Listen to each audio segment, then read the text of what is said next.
여러분 안녕하십니까. 광주 MBC 뉴스투데이입니다. 먼저 오늘의 주요 뉴스입니다. 국세청과 교육청, 법원, 검찰에 대한 국회 국정감사가 오늘 실시됩니다. 서광주 세무서 압수수색과 허재호 전 대주그룹 회장 문제에 대한 질의가 집중될 것으로 예상됩니다. 트라우마 치유를 전담하고 있는 트라우마 센터에 대한 정부 지원이 끊길 위기에 처했습니다. 광주시도 정부 눈치를 보면서 전문 건물을 신축할 예산을 신청하지도 않았습니다. 사회인 야구붐이 일면서 동호인이 기하급수적으로 늘고 있지만 투자와 지원은 V10의 본고장이라는 말을 무색해 만들고 있습니다.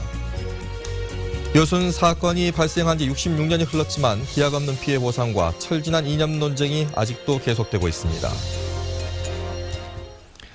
한 주의 시작 월요일입니다. 지금 바깥에 비가 조금씩 내리고 있는데요. 기상센터 연결해서 오늘의 날씨와 한 주간의 날씨 전망해드립니다. 강혜슬 기상캐스터. 네, 현재 광주 지역은 약한 비가 내리고 있습니다. 이 비는 모레까지 이어지겠고 특히 내일 오후부터 모레 오전 사이에는 강한 비가 쏟아지겠습니다.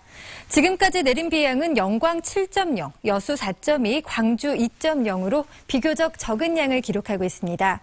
모레까지 광주 전남 지역은 40에서 100mm의 비가 더 내리겠고요. 비가 내리면서 당분간 낮 동안은 쌀쌀하겠습니다. 레이더 영상 보시면 노란색과 초록색으로 표시된 것이 하늘색보다 더 강한 비구름대인데요. 이것이 점차 북동진하면서 광주 전남 지역은 강한 비구름의 영향을 받겠습니다. 이 시각 장성 17도, 광주와 화순 18도, 구례 15도를 가리키고 있습니다. 낮 최고 기온 장성과 담양 20도, 영광과 광주, 나주 21도, 구례 19도로 어제보다 4도가량 낮겠습니다. 모레 낮부터는 하늘이 맑게 개겠고요. 비가 그친 후에는 아침 기온이 뚝 떨어지겠습니다. 특히 금요일에는 최저 기온 9도까지 떨어지면서 쌀쌀한 출근길이 될 것으로 예상됩니다. 지금까지 기상센터였습니다.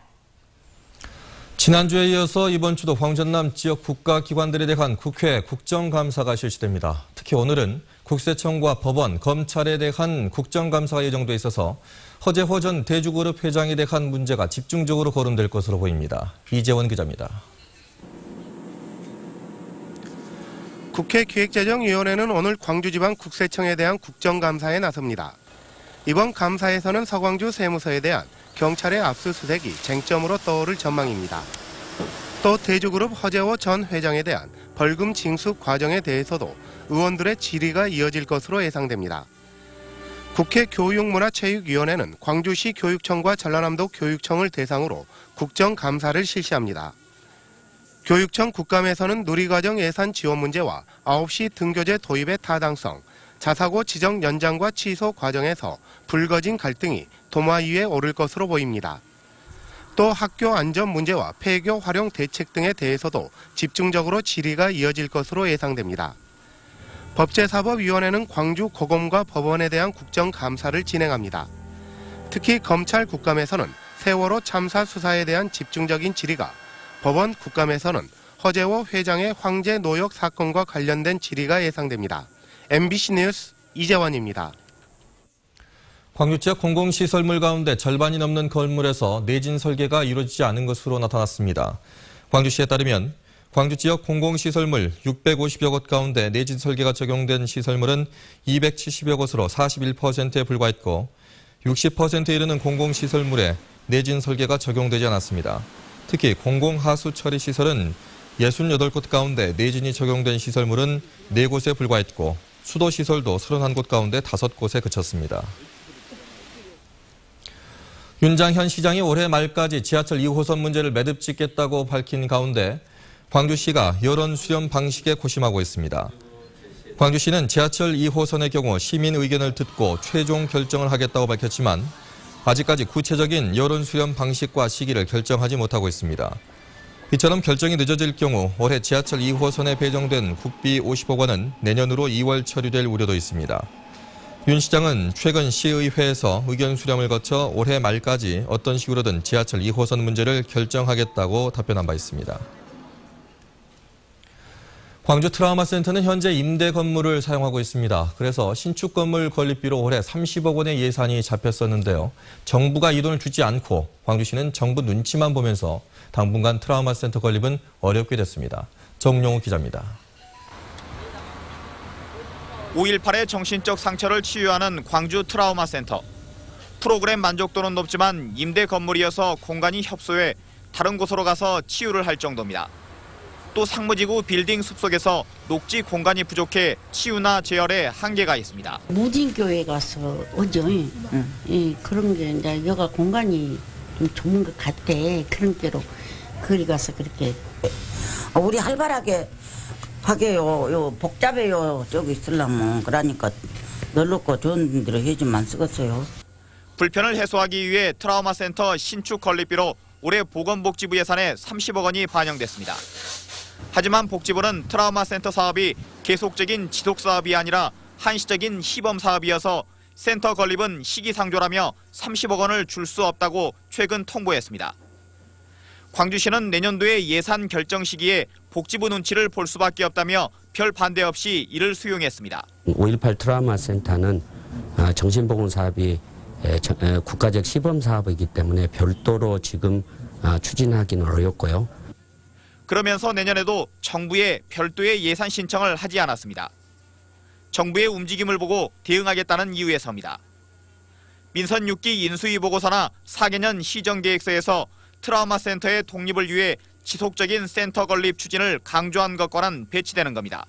시장님이 바뀌시면서 어떤 중점 방향이나 이런 것들이 아직 통일이 안 돼서 지금 보류되고 있는, 어쩌면 관심 밖으로 놓여 있다는 생각들이 듭니다. 광주 트라우마 센터는 이번 달로 개소 2주년을 맞았습니다. 하지만 광주시가 센터 건립에 소극적으로 대응하면서 우울한 생일을 맞고 있습니다. MBC 뉴스 정용욱입니다. 광주시가 오늘 호남고속철에 광주역 정차를 촉구하는 건의서를 국토부에 다시 제출합니다. 올 들어 세 번째인 이번 건의는 국토부가 다음 달 호남고속철의 철도 운영 계획을 확정하면서 KTX의 광주역 정차 문제를 최종 결정하겠다고 예고한 가운데 이루어지는 것입니다. 하지만 국토부는 호남고속철의 광주역 정차에 대해 1도시 1거점역 원칙에 위배된다며 여전히 부정적인 입장이어서 국토부가 광주시의 건의를 받아들일지는 미지수입니다. 전남의 합계 출산율이 지난해 1.52명으로 7년째 전국에서 가장 높게 나타났습니다. 통계청의 자료에 따르면 시군별로는 해남과 영암, 강진군이 각각 전국 출산율 1, 2, 3위를 기록했고 광양시와 한평군도 10위권 안에 포함됐습니다. 전남도는 전남의 지난해 합계 출산율이 1년 전보다 7.3% 감소했다며 출산 양육비와 분만 취약지 지원, 찾아가는 산부인과 운영 등을 확대하고 민선 6기 공약인 공공산후조리원도 설립할 계획이라고 밝혔습니다. 좌우익이 총뿌리를 겨눴던 이념의 시대에 생겨난 비극 여순 사건이 일어난 지 66년이 흘렀습니다. 지금 우리 사회는 여순 사건을 어떻게 바라보고 있을까요? 권남기 기자가 취재했습니다. 1948년 10월 19일 여수에 주둔하던 14연대 군인들의 반란으로 시작된 여순 사건. 좌익의 점령과 우익의 토벌 과정에서 수만 명의 희생자가 발생했습니다. 피해는 부모, 형제들의 죽음에서 그치지 않았습니다. 유족들은 좌익 세력이라는 꼬리표를 달고 80년대 초까지 사실상의 연좌제로 취업 등의 불이익을 받아야만 했습니다. 정부적인 차원에서 특별법을 발의를 해서 유가족들의 명예회복을 해줘야 된다. 이런 가운데 순천에선 한 단체가 여순 사건 위령탑의 철거를 요구했습니다. 지금 여수 순천 지역 14연대 반란 주모 세력들은 바로 이 잔인한 살인을 주모하고 있는 것이다. 지난 2009년엔 표현에 문제가 있다는 보수단체의 항의로 순천역 광장에 여순 사건 안내판이 철거되기도 했습니다.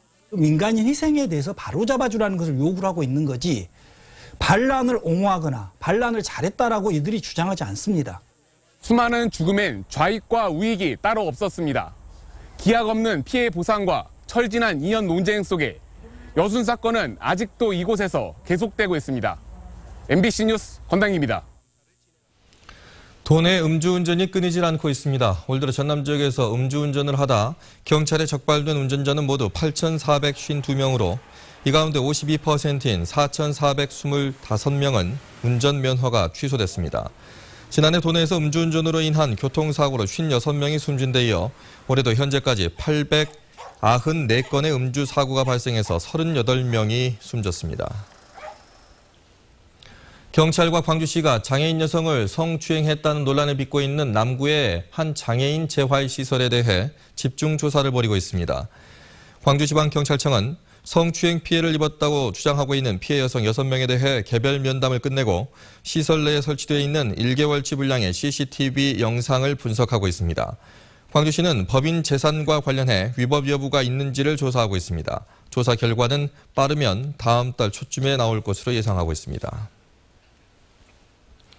사흘 전 갑자기 스스로 가동을 멈춘 한빛원전 3호기의 결함 원인이 오늘 나올 것으로 보입니다. 한빛원전은 증기 발생기 결함으로 가동을 서서히 중단시키던 한빛원전 3호기가 갑자기 제어가 되지 않고 예정 시간보다 일찍 스스로 가동이 중단된 것에 대해 오늘 조사 결과가 나온다고 밝혔습니다.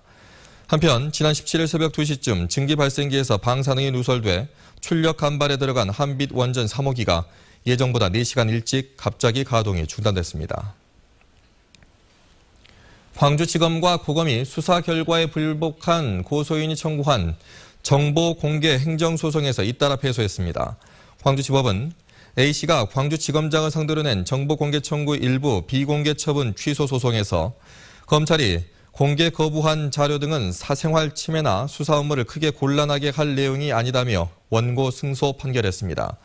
A씨는 자신이 고소한 사건이 공소권 없음으로 종결된 데 불복해 관련 수사 기록의 공개를 요구했지만 검찰이 일부만 공개하자 소송을 냈습니다. 법원은 또 검찰의 불기소 처분에 대한 사건 기록을 공개하지 않은 광주고검장을 상대로 B씨가 낸 정보 공개 거부 처분 취소 소송에서도 원고의 손을 들어줬습니다. 광주 광산경찰서는 광주와 전남 지역을 돌며 수천만 원대 금품을 훔친 혐의로 16살 김모군 등 2명을 구속했습니다. 김군 등은 지난 13일 밤 11시 30분쯤 광주시 광산구의 한 주차장 앞에 주차돼 있던 시가 800만 원짜리 차량을 훔쳐 달아난 등 3일 동안 광주와 전남 일대에서 14차례에 걸쳐 3천만 원어치의 금품을 훔친 혐의를 받고 있습니다. 경찰 조사 결과 가출 청소년인 이들은 생활비를 마련하기 위해 범행을 저지른 것으로 드러났습니다.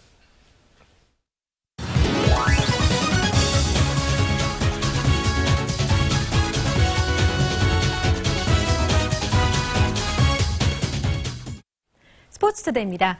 타이거즈는 가을 야구에 초대받지 못했지만 주말만 되면 선수가 돼 땀을 흘리는 시민들이 늘고 있습니다. 하지만 야구의 본고장이라고 하기에는 투자와 지원이 너무 열악합니다. 프로 선수 못지않은 위력적인 톡으로 타자를 잡아내고 거침없이 질주해 2루 베이스를 훔칩니다. 기아 타이거즈의 야구는 끝이 났지만 사회인 야구의 열기는 프로 스포츠 못지않게 뜨겁습니다. 무등기 초창기부터 1회, 2회 우승을 했고요. 이제 3회는 우승 못했지만 올해 이제 4회도 이제 우승할 마음을 먹고. 경기가 끝나기가 무섭게 곧바로 다른 경기가 시작됩니다. 파헤쳐진 땅을 고를 시간도 없고 안전시설도 부족해 부상 선수도 속출합니다. 지난 2009년 100여 개에 불과했던 광주 지역 사회인 야구팀 수는 500개로 크게 늘었지만 야구장은 고작 9곳에 불과합니다. 이 때문에 주말 야구장 구하기는 하늘의 별 따기고 나주나 담양, 한평 등 시외로 떠나는 야구단도 많습니다. 사회인 야구다 보니까 서툴고 저희가 실력도 없고 한데 운동장 사정들이 많이 좋지 않아가지고 부상 우려도 많이 있는데. 전통의 야구 도시 광주. 프로스포츠에 대한 관심만큼 시민들이 직접 뛰고 땀을 흘리는 생활 스포츠로서 야구에 대한 지원과 투자가 절실합니다. 기아 타이거즈가 선동열 감독과 재계약을 결정했습니다.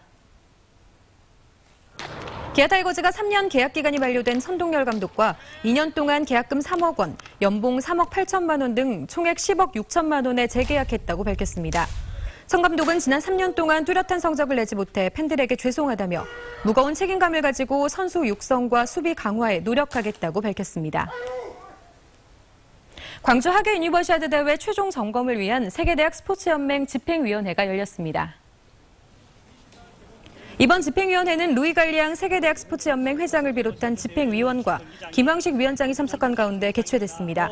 3일 동안 열린 집행위원회에서는 참가자들을 위한 서비스와 시설 준비 상황, 문화행사들의 진행 상황 등 대회 개최 준비 상황을 보고하고 성공적인 대회 개최 방안을 논의했습니다. 지금까지 스포츠투데이입니다. 올해 하반기 광주 지역에 전기자동차 보조금 지원 사업이 진행됩니다. 광주시는 올 하반기에 전기자동차 40석 대를 보급키로 하고 오늘부터 보조금 지원 대상자를 공모한다고 밝혔습니다. 민간 보급을 원하는 시민은 시청 홈페이지에서 신청 서식을 내려받아 작성한 뒤 시 자동차 산업과에 접수하면 됩니다. 전기자동차 보조금은 국비와 시비 등 2천만 원의 보조금이 지원되고 차량당 완속 충전기 1대가 설치됩니다. 전국에서 도로명 주소 제도가 본격 시행되는 가운데 시민들의 불편을 덜기 위해 상세 주소가 추가로 부여됩니다. 광주시는 여러 건물에 하나의 도로명 주소를 사용하면서 발생하는 불편을 없애기 위해 이달부터 도로명 주소에 상세 주소를 부여하기로 했습니다. 상세 주소는 개별 건물별로 동과 층, 호수를 추가로 지정하는 것으로 교육시설이나 업무시설, 판매시설과 병원 등이 주요 대상입니다. 국내 최대 소비처인 수도권에 전남의 농축산물을 알리려는 노력이 계속되고 있습니다. 저렴하게 판매된 전남의 먹을거리를 한번 맛보면 앞으로도 계속 찾을 것이란 자신감과 절박함이 깔려 있습니다. 김진선 기자가 보도합니다. 전남의 먹거리들이 수도권을 찾았습니다. 쌀을 비롯해 전남 22개 시군에서 내로라 하는 200여 농축산물이 총출동했습니다. 수확철을 앞두고 판매 부진을 겪고 있는 생산자들을 돕기 위해서입니다. 우리 전남 농산물의 그 우수성을 수도권에 널리 알릴 수 있는 좋은 계기가 되지 않았겠느냐 하는 생각이 들고요. 그동안 광주 전남 지역에서 산발적으로 열려왔던 직거래 장터. 하지만 지역 농산물의 안정적 소비를 위해서는 인구가 가장 많은 수도권 공략이 필요하다는 절박함에서 이뤄졌습니다. 유통비가 빠지면서 시중보다 최대 30% 저렴하게 판매되는 전남의 농축산물에 수도권 소비자들은 환호했습니다. 특히 완도 김과 신안 소금, 해남 고구마, 여수 갓김치, 장성 사과는 인기를 독차지했습니다. 지역까지도 가지 않고 가까운 데서 이제 싸게 믿을 수 있는 제품을 좀 구입하는 게 할 수 있는 그 기회가 생긴 것 같아서 좀 유익하다고 생각을 해요. 사흘 동안 직거래 장터에서 판매된 전남의 농축산물은 3억여 원 상당. 농협 전남본부는 수도권 직거래 장터를 활성화해 수확철을 앞둔 생산자의 걱정을 덜어낼 계획입니다. MBC 뉴스 김진선입니다. 예리한 관찰력과 뛰어난 필력으로 조선시대 회화의 새로운 경지를 연 공제 윤두서 특별전이 국립광주박물관에서 열립니다. 내일부터 시작해 내년 1월 18일까지 계속되는 이번 특별전에는 국보 제240호인 윤두서 자화상 등 약 120여 점의 작품이 전시될 예정입니다. 이번 특별전은 공제 윤두서 서거 300년을 기념해 국립광주박물관과 광주 MBC, 해남 노구당이 함께 주최했습니다. 전국 곳곳에 가을비가 내리고 있습니다. 이 비는 모레까지 이어지겠고 특히 내일 오후부터 모레 오전 사이에는 천둥, 번개를 동반한 강한 비가 쏟아지겠습니다. 지금까지 내린 비의 양은 영광 7.0, 여수 4.2, 광주 2.0으로 비교적 적은 양입니다. 모레까지 광주와 전남 지역에는 40에서 100mm의 비가 더 내리겠고요. 비가 내리면서 당분간 낮 기온이 크게 오르지 않겠습니다. 레이더 영상 보시면 노란색과 초록색으로 표시된 것이 하늘색보다 더 강한 비구름대인데요. 이것이 점차 북동진하면서 우리 지역은 이 강한 비구름의 영향을 받겠습니다. 이 시각 장성과 광주, 화순 18도, 구례 15도를 가리키고 있습니다. 낮 최고 기온 장성과 담양 20도, 영광과 광주, 나주 21도로 어제보다 4도가량 낮겠습니다. 바다의 물결은 먼바다에서 최고 1.5m로 비교적 잔잔하게 일겠습니다. 모레 낮부터는 하늘이 맑게 개겠고요. 비가 그치고 나면 아침 기온이 뚝 떨어지겠습니다. 특히 금요일에는 최저 기온 9도까지 떨어지면서 쌀쌀한 아침이 될 것으로 예상됩니다. 날씨였습니다.